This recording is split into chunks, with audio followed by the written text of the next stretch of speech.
Hey, it is 12 noon on Wednesday, which means it's time for this week's episode of Ask the Instructor. I'm John Christman. The show is brought to you by the Tampa School of Real Estate. Every Wednesday at 12 noon Eastern Time, we come to you live to help you understand the technical side of the real estate industry. And today we're talking about something that seems very technical, but it's really not that bad. And a lot of these numbers make sense when you understand them, and that's closing calculations. All the numbers that are figured for the closing documents, for the closing disclosure. We're going to be talking about prorations, commission, of course, because I always have a chance to throw in a little commission in there, so how that'll normally show. We'll talk about the crediting and debiting system, so that way you understand who gets a credit, who gets a debit. We're going to be covering stamp taxes, the intangible tax, just a brief overview of all the different types of calculations that relate to the closing of a transaction. So I'm excited to bring this show to you guys today. I'm John Christmo. You're watching Ask the Instructor.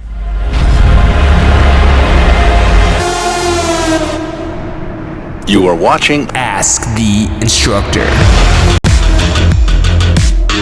Absorb the knowledge. Become the expert.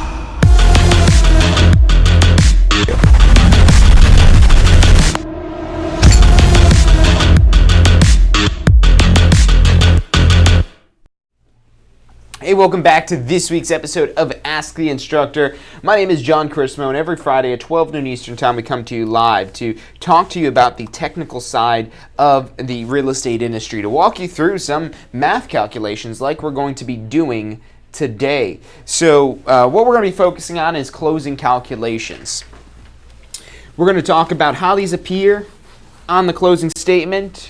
Are they a debit? Are they a credit?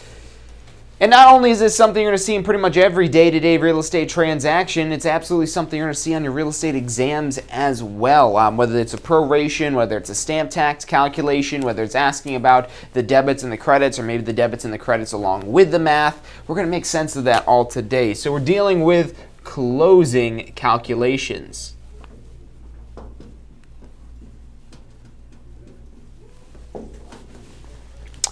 So first, let's just go over the basics of these terms here. The debit versus the credit. Because if you understand a debit versus the credit, you're going to be in so much better shape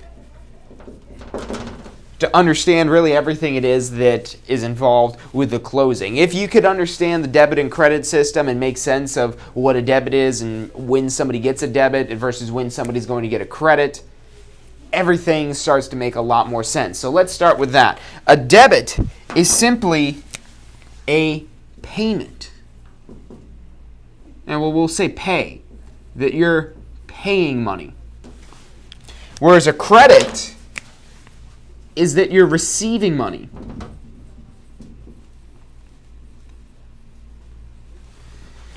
So a debit, you're paying money. A credit, you're receiving money. And there's going to be series of credits as well as debits depending on what line item it is that we're dealing with. With prorations, you usually see a debit and a credit. It's just depending on who gets the debit and who gets the credit. Typically, the seller would be debited and the buyer would be credited in most situations with prorations, although there can be different, but that's typically what you're going to see with these here. But yeah, so with the debits versus the credits, what you want to think of, and let's go through a couple examples here. Let's first talk about the couple basic ones. So sale price. This is an important one to know. The sale price of the property, well, let's ask the question, who pays the sale price? Well, the buyer pays, so it's debit to the buyer because the buyer pays the sale price and the seller receives the sale price, so that's going to be a credit to the seller. Now think about that for a second here. Buyer pays. Anytime you see that word debit, you can just replace it with the word pay, and that might help you understand this. It might help kind of bridge this gap for you between learning about debits and credits and actually understanding what the debits and credits are and now being able to use those terms. If you're studying this for your real estate exams, you absolutely need to know this debit and credit terminology. This is almost a guaranteed topic to show up on your exams. They could ask about the sale price, such as how does the sale price show on a closing statement? Well, the buyer is going to pay or debit. Remember, pay means debit. So the buyer pays the sale price, the seller receives the sale price, so that's a credit to the seller. So sale price is definitely a good one to know. Another one to know is the deposit. And how does the deposit show on the closing statement? Well, not everything is going to be two-sided like we just went through there. The deposit is going to usually show up just as one, as a credit to the buyer. Now, why is the buyer receiving their deposit? So the deposit, the earnest money deposit, the escrow deposit, this deposit concept, this is money that's given with the contract. And you give this deposit with the contract to show that you're going to act on good faith, meaning that you're going to do what the contract says you're going to do. Otherwise, you risk losing your deposit if you don't follow the terms of the contract. So deposits aren't required in Florida to have a valid real estate contract. That's maybe another important topic. So you don't need a deposit, but a lot of times the sellers won't accept an offer if it doesn't have a deposit, especially when we're in a seller's market like it is right now, where the seller's like, oh, no, you don't want to do a deposit? That's okay. I'll go find a buyer that will pay that same price plus a deposit so I can be sure that they're really going to buy the property. So that deposit, the buyer puts the money up in advance, and that either gets held in the broker's escrow account or maybe a title company or also maybe an attorney's escrow account. And that money sits there until the closing. Now, if there's some sort of dispute over the contract and we have conflicting demands, it's a whole big mess. That, if this is a broker escrow account, that's where we have our settlement procedures and having to notify the Florida Real Estate Commission and all that crazy stuff we have to go to. But when we do follow, as a buyer, when we follow the terms of our agreement, of our contract, and we actually close on the property, we receive that deposit back. So we get a credit. So if we make a $10,000 earnest money deposit with the contract, and the sole purpose of that deposit is to put some backing into your offer, into your contract, to say I'm willing to put $10,000 on the line to show that I'm going to act on good faith in the contract. Again, you don't need that for a valid contract, but you as a seller, would you, if you had two identical offers, but the only difference was one didn't have any deposit, but the other one, they're willing to put a $10,000 deposit on the line. If the offers are identical otherwise, the one with the deposit makes so much more sense than the one without the deposit, because should that buyer break their agreement, yeah, even with no deposit, you could go sue them in court and do that route. But that's not a common route in the real world, just because it's costly to take somebody to court, to hire an attorney and go through that whole process, even though you would probably win if the buyer was the one that defaulted in the contract. So most sellers don't want to deal with that. They just want some money on the line that they could potentially get into. Now, it's not quite that simple for the disbursement of that there. But again, that's the whole purpose of the deposit. We're just putting the money up in advance. And you could reassure your buyers when they're hesitant about writing a $10,000 check. Do you want this house? Do you love this house? Yeah, but I'm worried about the inspection. All right, well, we make sure we get it inspected during the inspection period. And as long as we voided out the contract within that inspection period, no harm, no foul. We're entitled to get our deposit back as a buyer if we're within an inspection period. Or maybe we put a financing clause in there, like, oh, well, what if we don't get approved for financing? Well, that's right here in the contract. You don't get approved for this financing, deal's off. But if all the terms in this contract are good, and then for whatever reason you decide not to buy the property, that's the situation where you might lose your deposit. But even then, it's conflicting demands. We have to go through all that other stuff to resolve that matter. So if the buyer really wants the property, and you've already got those inspection clauses in the contract and the financing contingencies in the contract to basically solve out these little problems that they might say, well, what if this, what if that? You put those what ifs in the contract, so the contract is contingent upon getting approved for financing, upon passing inspection standards determined by the buyer, and so on and so forth. And then when they do close on the property, they receive that deposit back as a credit, because remember, they're receiving it. Now, this doesn't show up on the seller side, because this closing disclosure, this document that has all these debits and credits on it, are basically just showing what money is being transferred. And so wherever the money is being held, whether it's held in the broker escrow account, the title company escrow account, or an attorney escrow account, that money is being transferred from that account now back to the buyer, so the buyer could use that to go towards the purchase price of the property. So what they're paying is the purchase price, that's what they're debited, and they're receiving the deposit to go towards that purchase price, as well as the other expenses it is that they might have. One of the other ones that is a good one to know So we have what's called transfer taxes. And really there's three different taxes. We have our deed stamp, our note stamp, and our intangible tax.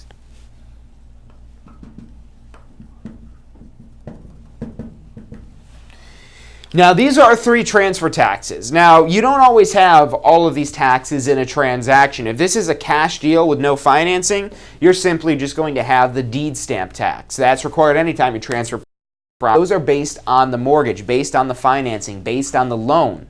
It's the buyer's loan. Therefore, typically, this can be negotiated otherwise, but typically, these are the buyer's expense. This is the seller's expense. So how this shows on a closing statement for the deed stamp, these are all going to show up as debits, really. All going to be debits.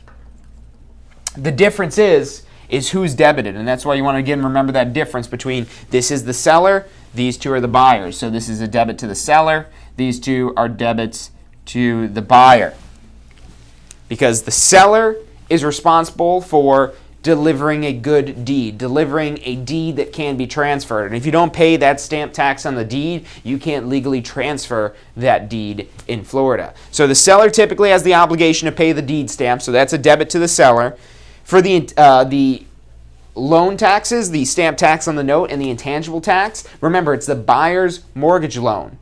And that'll also help you remember that this is based on the loan amount for these types of loans. We'll go through and do some math on these because they do get a little bit more specific. This one's all the loans, this one's only new loans, but we'll do some math on that to reiterate that and make that a little bit clearer. But since it's the buyer's financing, the buyer's responsible for paying the taxes on these. So these are debits to the buyer. And then one other important one that I want to mention are the prorations.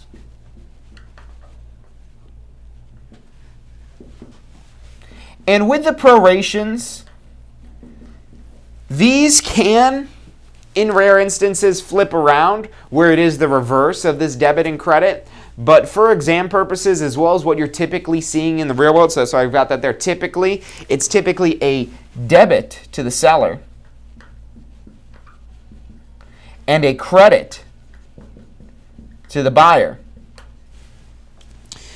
So the prorations, one of the most common prorations is property tax prorations. We're going to be doing one of those calculations today. A property tax proration is for unpaid property taxes. If property taxes have not been paid, the seller has to pay their fair share of the property taxes. The buyer is going to receive their fair share of the property taxes. So that's why it's a debit versus a credit for property taxes. For prepaid rent, the current landlord has the entire month's rent because rent is usually collected on the first of the month. So the landlord has that rent.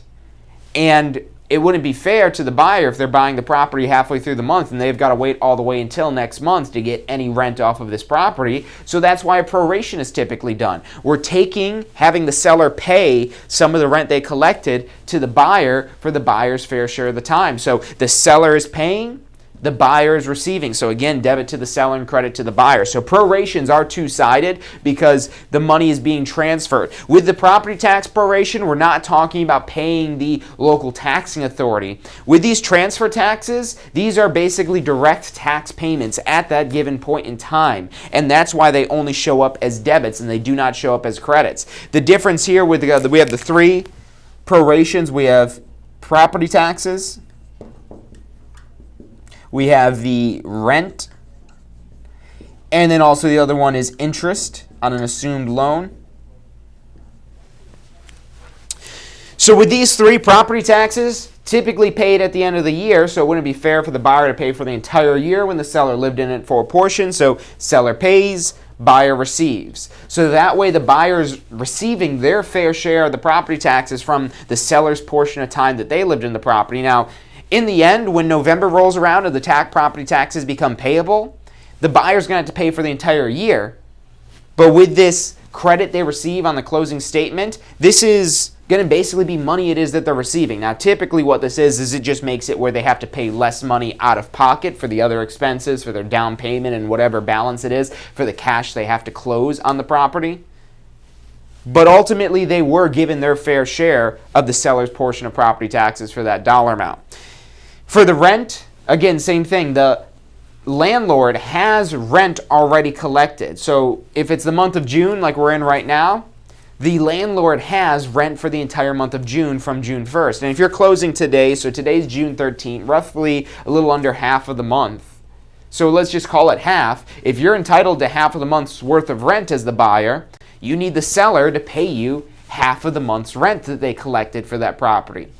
So that's a debit, again, because the seller's paying, and a credit to the buyer because the buyer receiving that money. And then finally, we have interest on an assumed mortgage, and you want to remember how interest works. So this is the one you're probably least likely to see in the real world with an assumed mortgages, because assuming mortgages isn't something that happens on a day-to-day basis. It can happen in a lot of cases, especially with FHA and VA loans that are always fully assumable. So we don't typically see this, but this is something you could see on your exam. And what you want to understand is interest is paid in arrears. Property taxes are also paid in arrears. That means you accrue the interest, you accrue the property taxes, and then you have to pay the interest, and then you have to pay the property taxes. That's what arrears means. It means that you pay it after, that you're paying it in the rear, that you're paying it after that charge has been racked up, as opposed to rent, which isn't paid in arrears typically. It's almost always prepaid. It's almost always paid up front before you possess the property for the month. Because if, let's say, you didn't pay your rent on June 1st, eviction rules in Florida, eviction laws say if you demand the rent and they do not pay the rent within 3 business days, you could begin the eviction process. You don't have to, but you could. So if you find out they're not paying you for the month of June, you got to give them 3 days to pay you, and if they still haven't paid you, you could start the eviction process. And that way you're not, sitting through the month of June and say, oh, I hope they pay me for June at the end of the month. No, it's not like your cell phone bill or all these types of things where you're paying for the previous month, paying in arrears, but property taxes and interest are. And because those are paid in arrears, so interest on an assumed mortgage, this one, it's basically saying it's not fair that the buyer who's going to pay the mortgage payment next month for the month of June, they're going to pay in June's mortgage payment, the balance, the interest based on the month of June. So we want to break that up and have the seller pay their fair share of the interest and the buyer receive that seller's fair share of the interest. So that's really the basics of the debits and the credits. There's a lot more items that will appear on the closing statement. Actually, one more that I want to squeeze in here somewhere. Let's put this up here. Commission. So that's always the line we're looking for in the real estate industry. Okay, let me make sure I'm getting paid. Yep, there. Okay, there's my money right there. It says the commission is being paid. So with commission, this is typically a debit to the seller. So the commission typically paid for by the seller. Now, in certain cases, you can have the buyer pay the commission. It depends on the transaction. We do have that power. But in most transactions, the commission is going to be paid or debited. Pay, debit. Remember, pay and debit, receive as credit. So we're not on the closing statement, so it's not going to really say that we're receiving this information here, but it will say that the seller is paying that information. The two parties we have on the closing statement are the buyer and the seller, and that's what all these debits and credits are all based around. So it will have a line on there for commission. It'll say commission payable to ABC Realty or whoever your real estate brokerage is, and that's going to be a debit to the seller. Or if you've got an agreement for the buyer to pay that commission, then they'll calculate it out as, okay, payment, and this is going to be debited to the buyer. But for exam purposes, I would say focus on the debit to the seller if they ask about commission at all. And again, that one could go either way. Now, some of the ones that are pretty set in stone, the sale price, the deposit, that one never really changes. Between these two, the sale price and the deposit, the deposit's always a credit to the buyer. The sale price, there's never a time really when the seller's the one paying for the property and the buyer's the one receiving the money for the property. I don't know, maybe something like that could exist in some weird situation,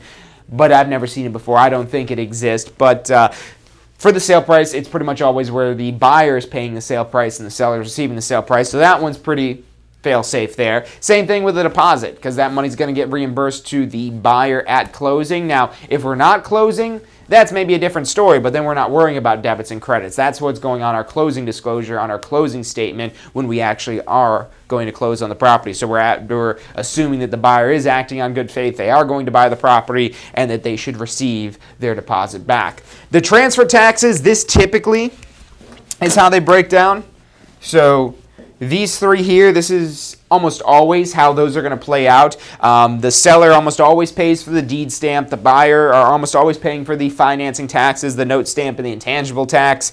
The prorations, again, almost always a debit to the seller and credit to the buyer. 99.9% of the time, I would say, you've got debit to the seller, credit to the buyer. In certain situations, it can flip around, but most of the time you're looking at debit to the seller and credit to the buyer whenever it is that you're in doubt. Now, if you just remember back to debit means pay, credit means receive, if you could make sense out of who's paying money and who's receiving money, then this becomes a lot easier. Now, you have to replace that word pay with debit and that word receive with credit.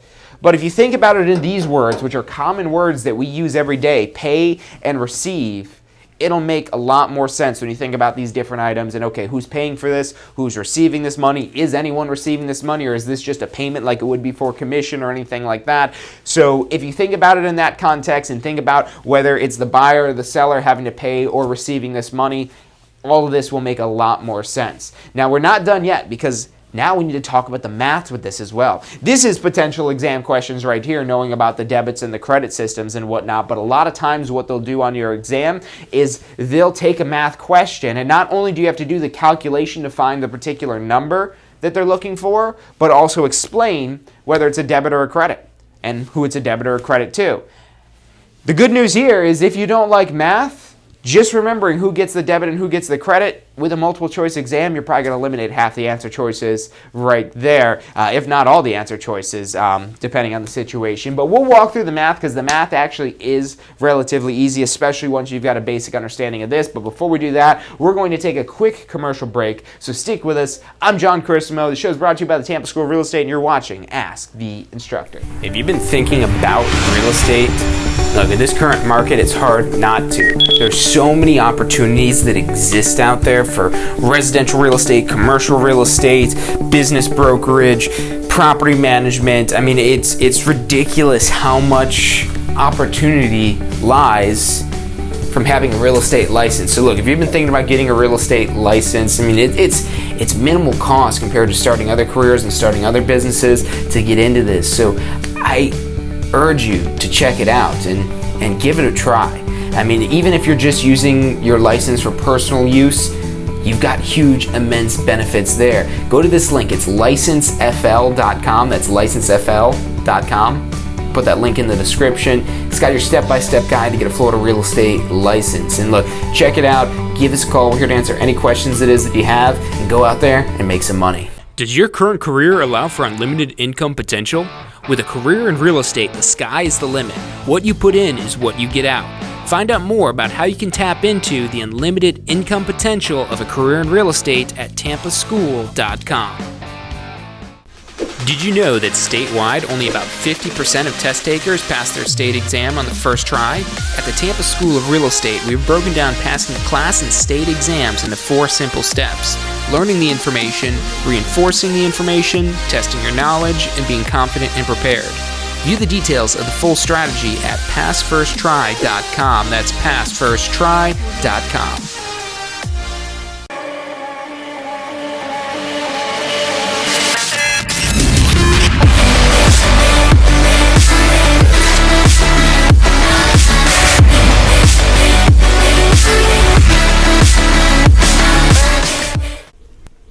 Hey, if you're enjoying the show today, which I'm sure you are, be sure to hit like, subscribe, post your comments, share with your friends and family. Thank you guys so much for watching.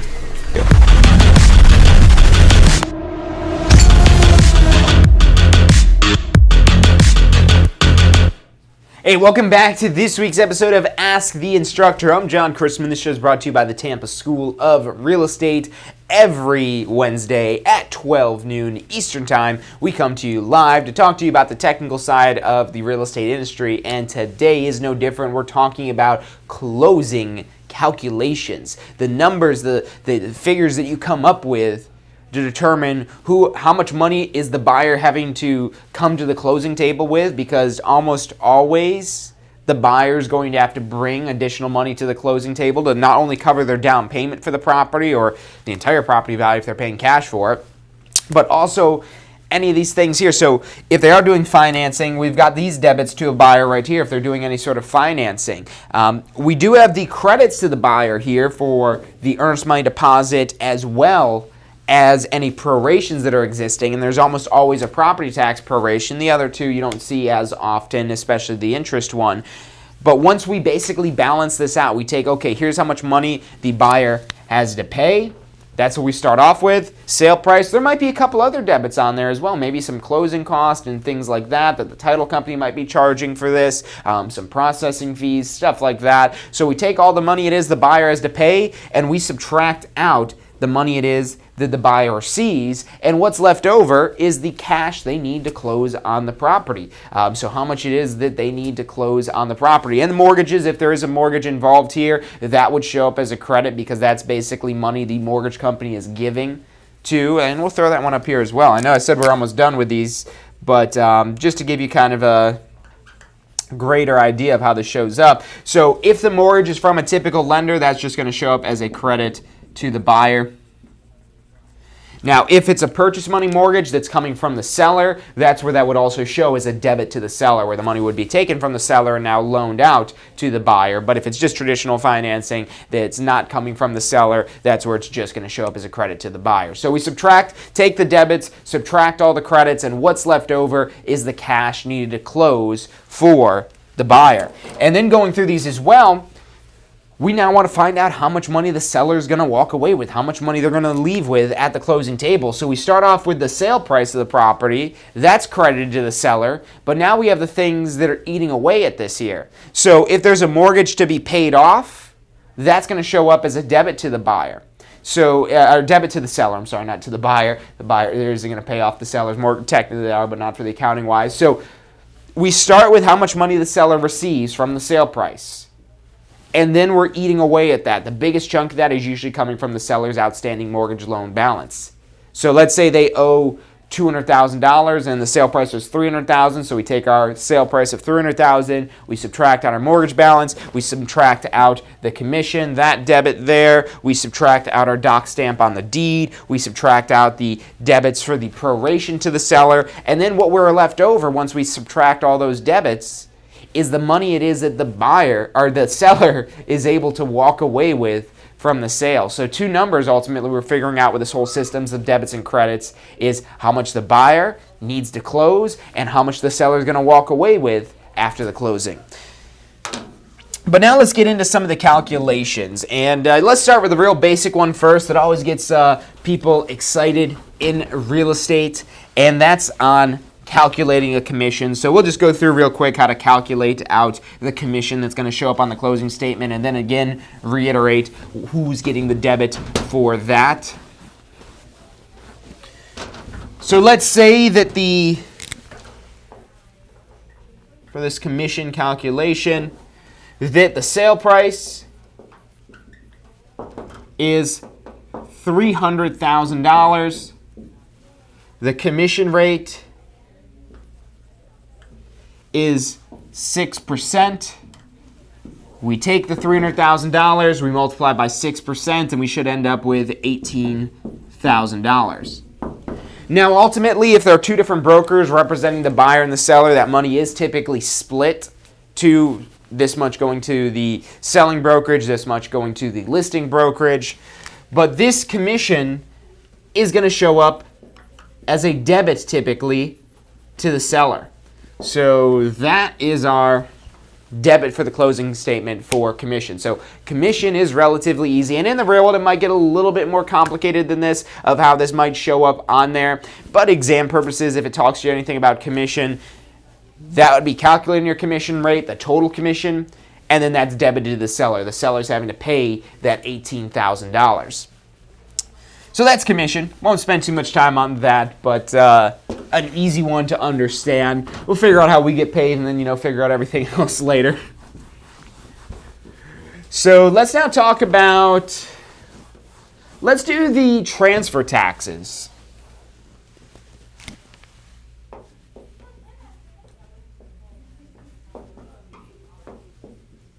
And these ones we'll be a little bit more involved with because these ones are a lot more likely to show up on your exam as a question if you're using these videos to prepare for your real estate exams, which I definitely highly recommend, as well as our Pass First Try strategy at passfirsttry.com. You'll see that link below. Check that out after the show today. But back into this, we've got 3 different taxes. 3 different transfer taxes. I like to use the acronym DIN, D-I-N, and D for deed, I for intangible, and N for note. Now we want to understand here who's responsible for what. And we covered this when we're going over those debits and credits. This one is the debit to the seller. This one, let's put these right over here. Say this is the seller and this is the buyer. Because it's the seller that's responsible for delivering a transferable deed if the taxes aren't paid. Can't legally transfer the deed to the property. Maybe we get the buyer to pay it. You can negotiate this in the real world, who pays for what. Maybe you negotiate the seller to pay the buyer's closing cost, and now these intangible and note taxes are paid by the seller, basically. They might do that for accepting a higher purchase price on the property. They might pay the closing costs. So all kinds of things like that you could use as negotiating power in the real world. But let's go through the numbers of how it is that we calculate this. So the deed is based on the purchase price of the property. So we take the price of the property, we find out how many stamps, because this is called the stamp tax on the deed. And what this used to be is where you'd have to purchase actual stamps, just like postage stamps. You'd actually Google Florida stamp tax, and you could probably find some pictures of what these stamps used to look like. They look just like a postage stamp for the most part. And basically, you have to buy one of these stamps. Now, we don't buy physical stamps in this day and age. It's all kind of computerized and whatnot, but it used to be stamps, and that's what you want to keep in mind when you're solving this here, because it'll help you understand why we're doing the math the way that we are. But we start with the price, and for every $100 of value, that tells us how many stamps it is that we need. Now, something to keep in mind with this is they will not allow you to buy a fraction of a stamp. So, let's do a quick math right here. Let's say the property had sold for $300,025. Why it ends in 25, I don't know, but this is something you could commonly see on your exam. Maybe you were really getting nitty-gritty in your negotiations and you wanted that extra $25 as the seller, so the sale price was $300,025, or who knows, maybe with the closing costs factored in, that's what the price got bumped up to. Whatever the reason is, and this could be on your exam, what is the stamp tax on the deed if the sale price were $300,000 and $300,025? So what we're going to do first is divide this by 100, which AKA is basically moving 2 decimal places over, so we have 0.25. So we need to buy 3,000.25 stamps. The problem is, though, they won't let you buy 0.25 or a quarter of a stamp. So we don't need 3,000 stamps. We need 3,001 stamps. And this will mess a lot of people up that know this fairly well, but forget about this minor detail here. Because if you do 3,000.25 times the 70 cents it costs per stamp, you're going to end up with the wrong answer. You're not going to be off by much, but the government won't like you for it. They'll say, no, you did not pay the full tax on here because you were supposed to buy 3,001 stamps because we won't let you buy a quarter of a stamp. So this always gets rounded up to the next whole number. So really, we'd buying stamps, it'd be the same price for the seller. We'd pay the same tax either way, whether it's $3,025 or $3,100. It's still going to be 3,001 stamps that we need to purchase. So make sure you've got that down. That's the trickiest part where you're probably most likely to make a mistake on this. You always want to hit the equal sign after you divide this out by 100 on your calculator and then see if you need to round. If you get a round number like this, a whole number like this, 3001, you don't have to worry about any rounding. But anytime you have a decimal, even though normal rounding rules would tell us to round down here, the government wants their extra 70 cents for that extra stamp. So you always need to round up. And then we have the cost of these stamps. These stamps cost us 70 cents. So we take that $3,001, we take the number of stamps, we multiply that by 70 cents. And so for this particular transaction, we end up with a total stamp tax. And you are allowed to use your calculator on the exam, but a very simple calculator is usually all they will allow. We end up with $2,170. Now, it's okay to have a decimal here. This is a whole stamp. Each stamp costs 70 cents, and we purchased a whole stamp. So it is okay to have a decimal in your final answer, and it'll probably be some multiple of 70 cents. It will be some multiple of 70 cents if you did the math right here, because, again, we always have to round up to a whole stamp. So this is our stamps, and this is the price of those 3001 stamps. So for the price of those stamps, we could have a decimal. But for the number of stamps, what we've got up here, that always has to be a whole number. So for this $300,025 property, we end up with $2,170. And remember, that's a debit to the seller for that stamp tax on the deed.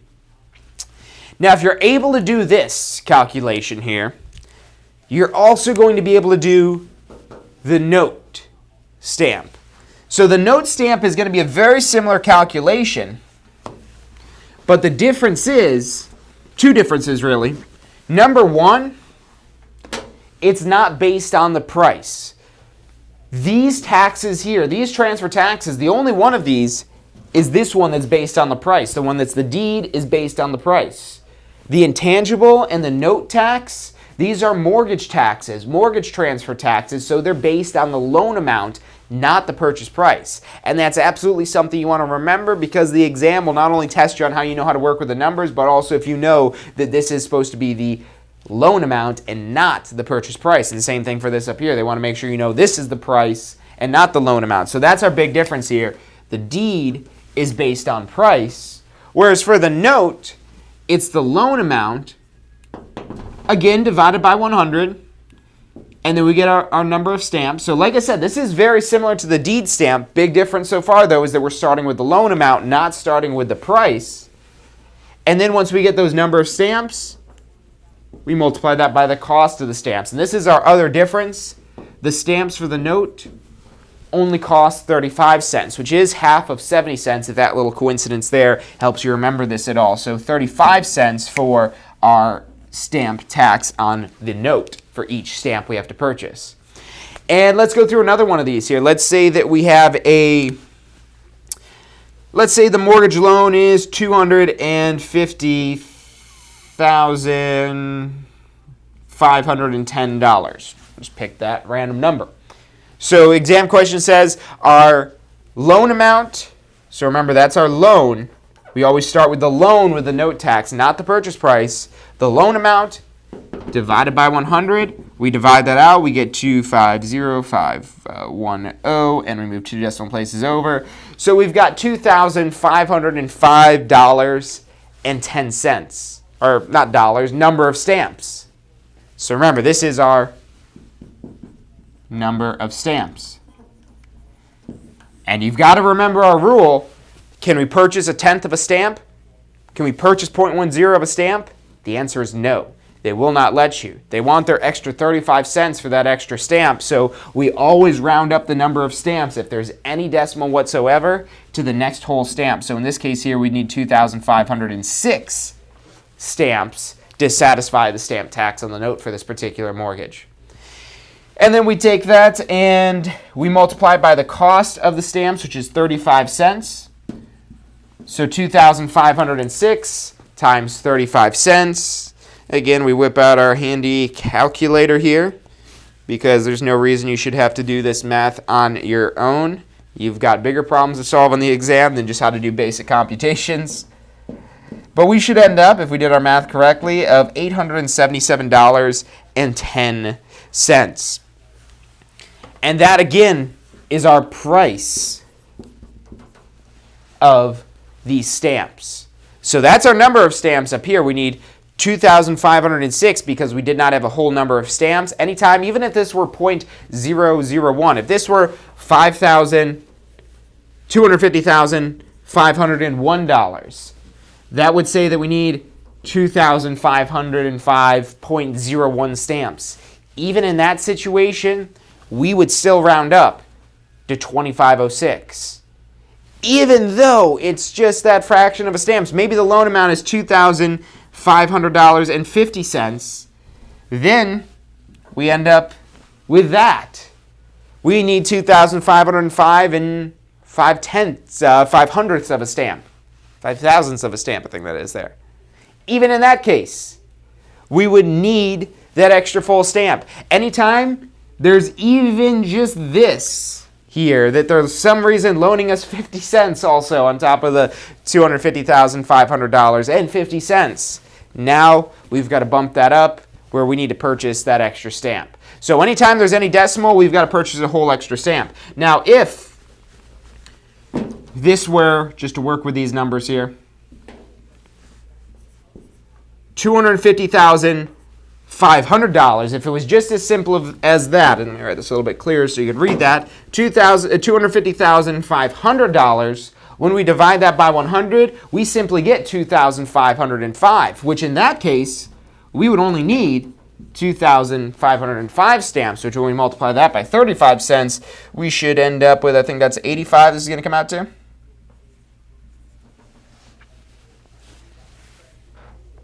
Rather than the 876, not 877. Because now we didn't have to worry about any rounding. When we do this, and let's just work through this again as if this were the $258,500. So, and the rule basically is, if this helps it make more sense out of you, but don't remember this as being essential, because if you just remember about this rounding rule, that's, I think, easier to remember than knowing when it is you have to worry about rounding. But the time it is you have to worry with rounding is where the answer to the loan amount or the purchase price of the property does not end in two zeros. Those other examples I were giving you, it was $510 or $501. So it did not end in two zeros. But when it ends in two zeros, 250,500, and we divide that by 100, we end up with 2,505 even. So we don't have to do any crazy rounding with the stamps. We don't have to round up because we already have a whole number. Then we just take that and multiply by 35 cents. So 2,505.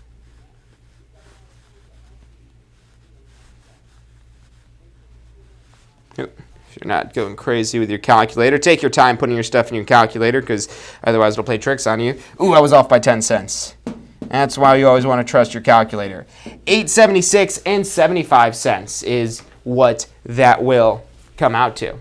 So that's this is overall pretty simple. Loan amount divided by 100, check if you need to round, multiply by 35 cents because it's a loan, and that gives you the price of the stamps. Where this just gets slightly tricky and why it's tricky is because this goes against normal rounding rules. If this were 2505.01 like we did that example with, then we'd have to buy an extra 35-cent stamp. So pay attention here to see if you need to round. When it's a whole number like this and we do not have anything in the decimal places for our number of stamps, we don't have to worry about rounding. But anytime there is a fraction of a stamp, a 0.10 of a stamp, or 0.5 of a stamp, or 0.9 of a stamp, we have to purchase a whole extra stamp. In the grand scheme of things in the real world, it's only the difference of an extra 35 cents that we're having to pay, so it's not going to break you. Hopefully it's not going to break you, the extra 35 cents, but on your exam, it will break you, because that is the difference of a right and wrong answer on there, so you do want to make that. And also in the real world, this does matter, because the government, that'll break the government if we don't give them their 35 cents, or at least that's the impression that they give off with that there, that, oh no, you've always got to round up because you can't purchase half of a stamp or a tenth of a stamp. You've got to buy a full 35-cent stamp. And that's our note tax. Now, quickly, before we take one more break here, let's go ahead and do our intangible tax. And now, just to kind of go over the difference between the two of these transfer taxes, our note tax is all the loans. Our intangible tax is only the new loans. So all versus new loans. So if it says something about the loan being assumed, we will charge the note tax, but we will not charge the intangible tax. If it's a new loan, both of these taxes that have to apply. So look for that keyword new on your exam when you're having to do these calculations here. The new loan is going to be subject to both. You'll have to charge both of these for a new loan. If it's an assumed mortgage, a second mortgage, anything where they're saying where basically it's not a new mortgage, they're not specifically using the word they obtained a new mortgage, then we're only dealing with the note tax if it's not new. But if it is new, we need to calculate both of these.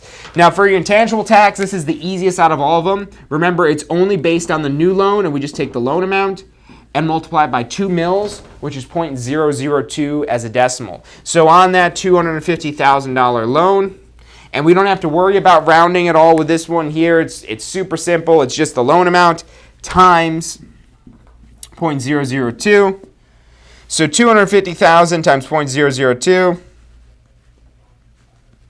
and we end up with $500 for our intangible tax on that $250,000 loan. So that's really the easiest one to calculate out of all of these here, because you're just taking the amount of the new loan times 0.002. But key thing you want to remember here is that the intangible is only based on the new loans, whereas the note is going to be based on all the loans.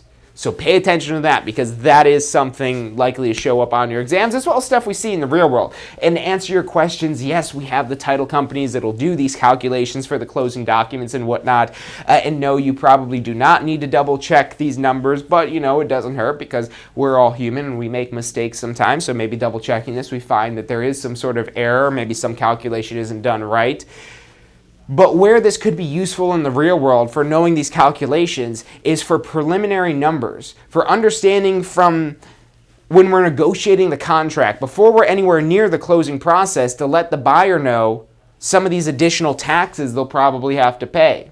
And the lender should be advising them about this information as well. They give them the loan estimate within 3 days of them applying for this loan, so they get that information there. But we don't want to forget about that number existing. And these are simple calculations to do. In the real world, you really need to know more of these numbers and what they mean, rather than knowing how to calculate these numbers, especially because there's a lot of tools and calculators online that you can do these. But for your exam, you absolutely do need to calculate these out. We're going to take another quick commercial break here, but when we come back, we're going to work with a property tax proration and make some sense out of that. So stick with us. I'm John Christopher. You're watching Ask the Instructor. Hey, so if you're thinking about starting a real estate career, it could feel a little overwhelming sometimes. Look, that's completely understandable. That's why we're here to help. If you haven't already, check out our Success Center, tampaschool.com/success, or if you don't even know where to begin, give us a call. We'd love to help you out. We've got advisors standing by to answer any questions you have and assist you in any way it is that we can. Our phone number is 813-928-0106. Again, that's 813-928-0106. Give us a call. We're the Tampa School of Real Estate. Do you want a career that allows you to be in control? With a career in real estate, you'll get to call the shots. Whether you're looking at starting part-time or want to become the next top agent, a career in real estate makes it possible. Find out what it takes at tampaschool.com. Do you want to incorporate studying for your real estate exams into your busy schedule? Now you can review the key topics you need to know to pass your class and state exams with our MP3 audio review. Simply pop in your headphones or connect to your car to reinforce crucial information while you exercise or drive. Listen to the first unit for free at mp3audioreview.com. That's mp3audioreview.com. Are you thinking about a career in real estate? Hey, I'm John Christopher with the Tampa School of Real Estate, and we've helped thousands of people just like you obtain their real estate license. If you're thinking about a career in real estate, give us a call. The phone number is 813-928-0106. Our advisors are standing by to answer any questions you have and assist you in any way they can.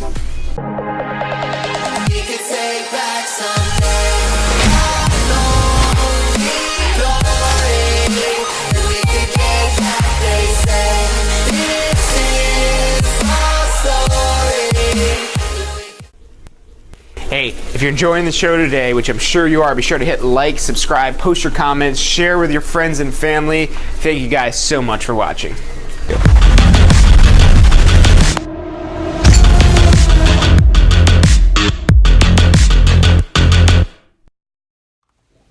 Hey, welcome back to this week's episode of Ask the Instructor. I'm John Christmas. The show is brought to you by the Tampa School of Real Estate. Every Wednesday, 12 noon Eastern Time, we come to you live to help you understand the technical side of the real estate industry. Lots of technical numbers and jargon it is that we're going through today, and we're dealing with transfer taxes. These are something that show up on your closing statement. What we're about to do now is another tax, but it's not transfer taxes, it's property taxes. And really more so the property tax proration, because it's not fair for the buyer to have to pay for the entire year of property taxes if the seller lived in it half the year or 9 months or 10 months out of the year. The seller lived in there 10 months, the buyer's still paying for the entire year of property taxes even though the seller lived there for 10 months and they only live there now for 2 months. So it wouldn't be fair for them to have to pay the whole bill for the entire year when they didn't live there for the whole year. That's why we do prorations of a property tax. So that's the next one it is that we're going to do here, the property tax proration. So our property tax proration. And what you want to do, I like to visualize this as a number line.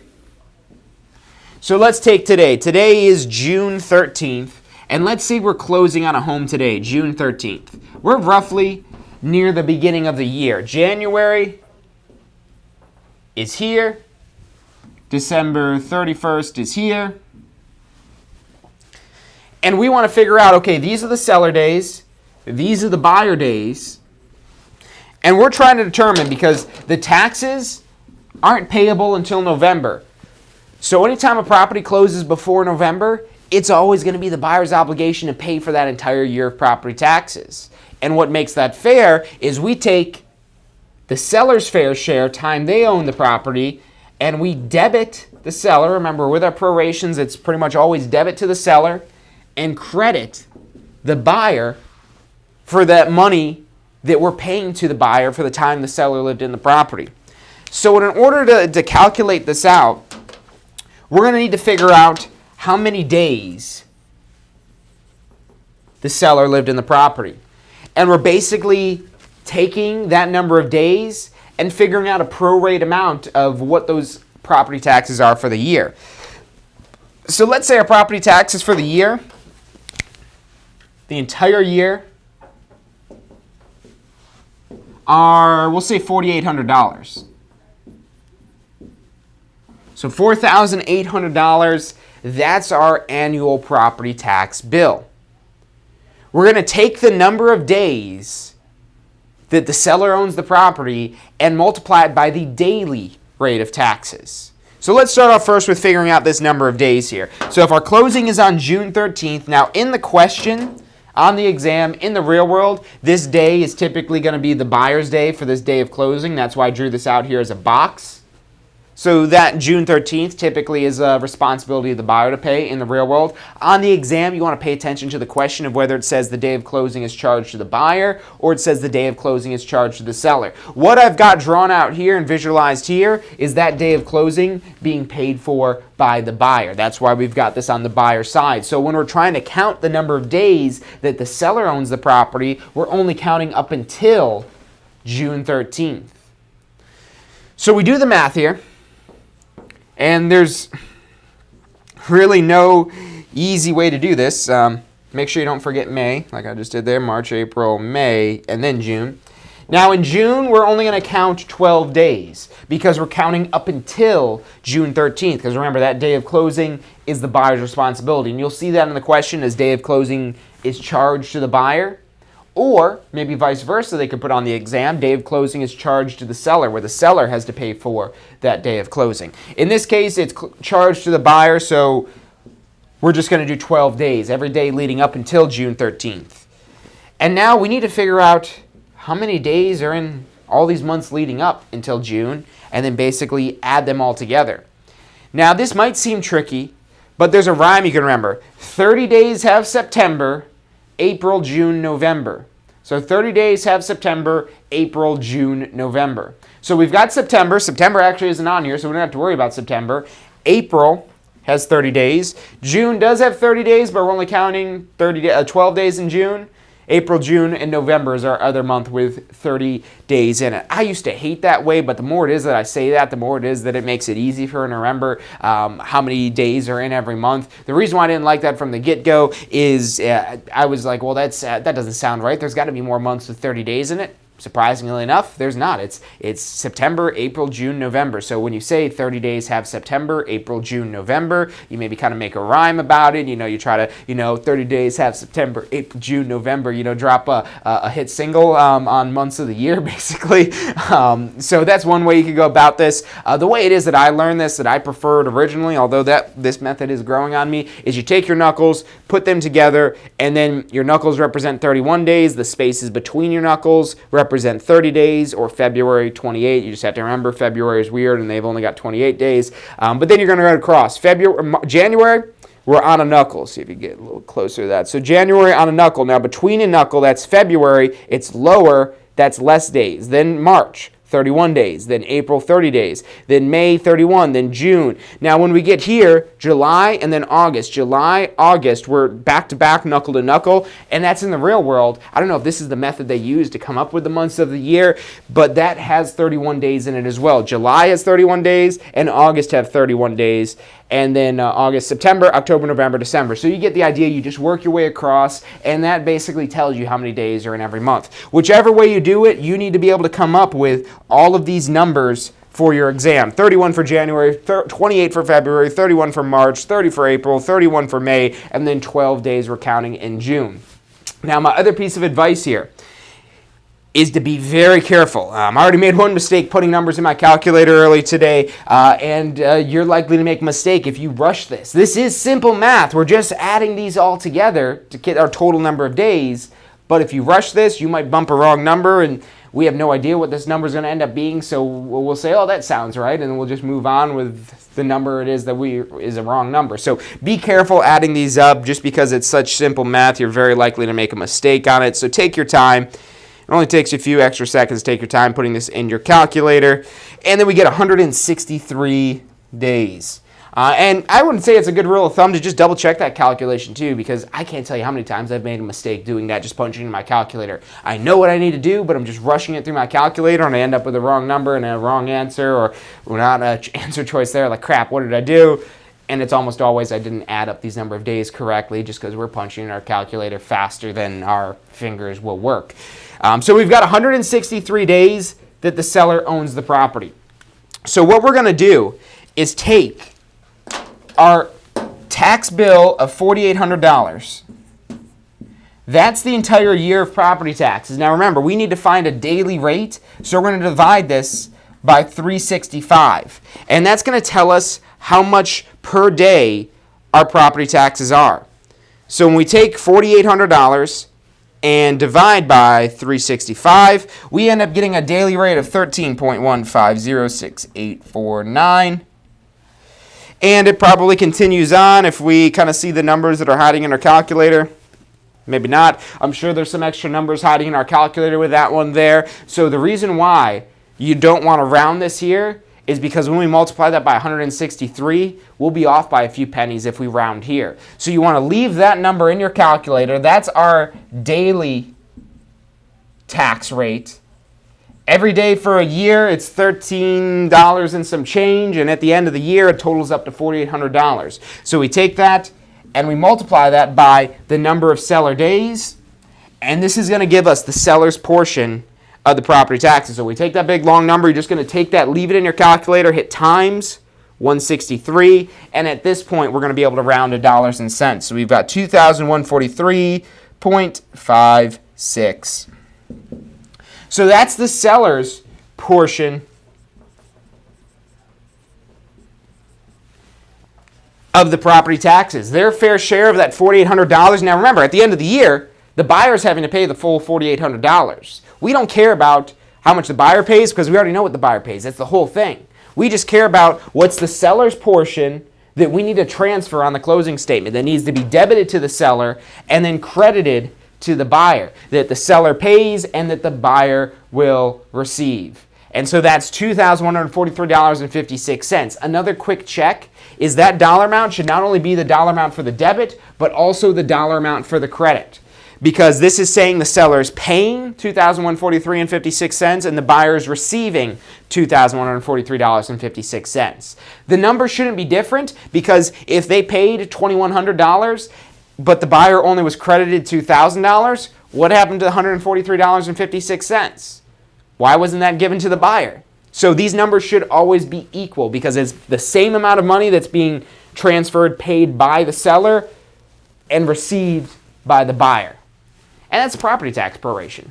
So when you think out like this, you might not need to draw something like this out on your exam, but if it helps you, do it. Absolutely. You've got plenty of scratch paper. You could sketch something like this out, and it will help you when you visualize this. I'm a very visual person, and being able to visualize this will help you make more sense of some of these more complex questions. But that's our property tax proration, and that's about all the time it is that we have for today. And so we got a question coming in for Dylan here. Property tax prorations are always credited to the buyer. Yeah. So property tax prorations, the only time that's going to reverse, because like I did say at the beginning, typically it's debit to the seller, credit to the buyer, almost always, I would say 99% of the time.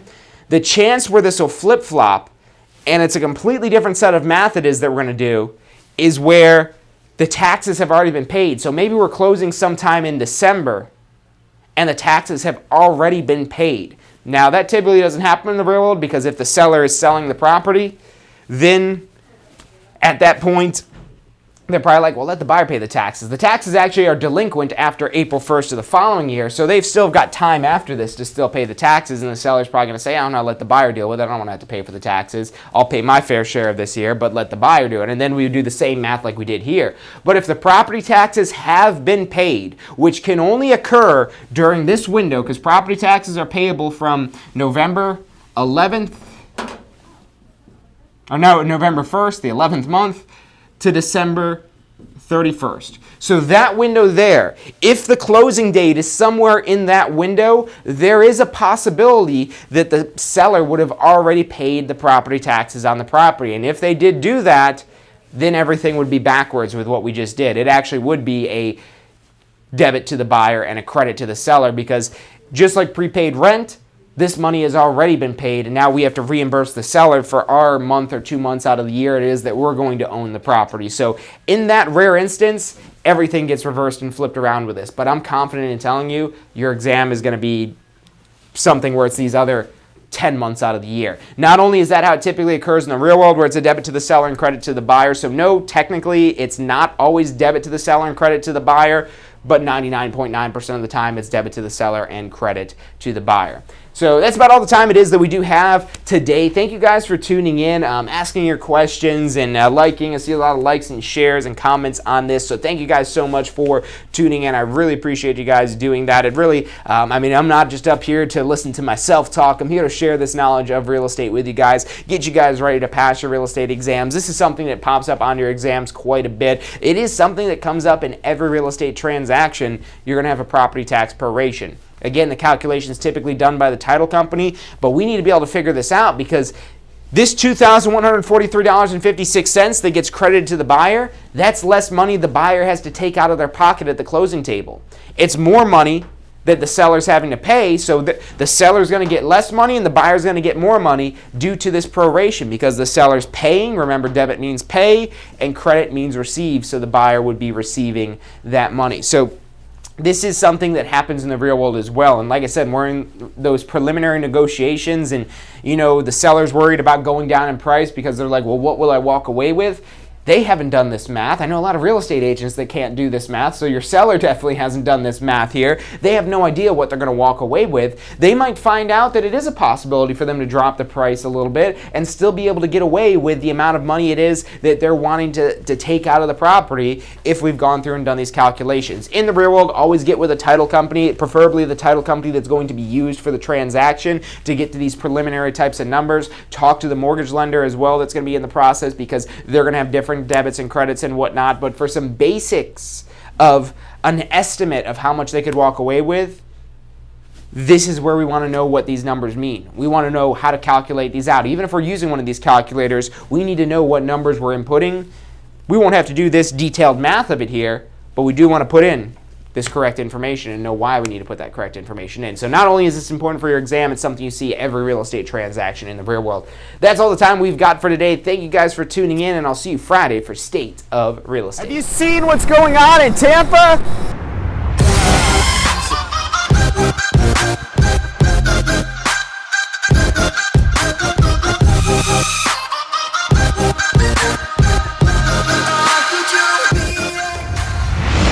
If you're looking to get in on the real estate action that's going on in Tampa right now, we're who you need to talk to. We can help you get your real estate license, start your real estate career. We're here to assist you for the life of your real estate career. Give us a call. Phone number is 813-928-0106, or check us out online at tampaschool.com. Have you been thinking about starting a career in real estate?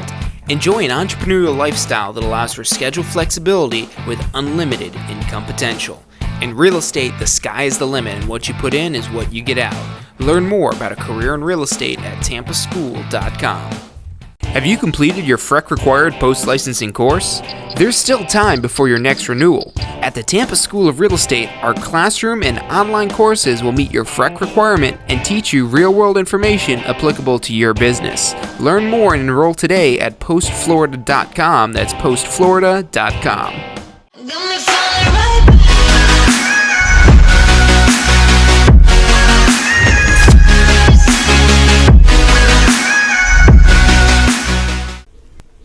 Hey, if you're enjoying the show today, which I'm sure you are, be sure to hit like, subscribe, post your comments, share with your friends and family. Thank you guys so much for watching.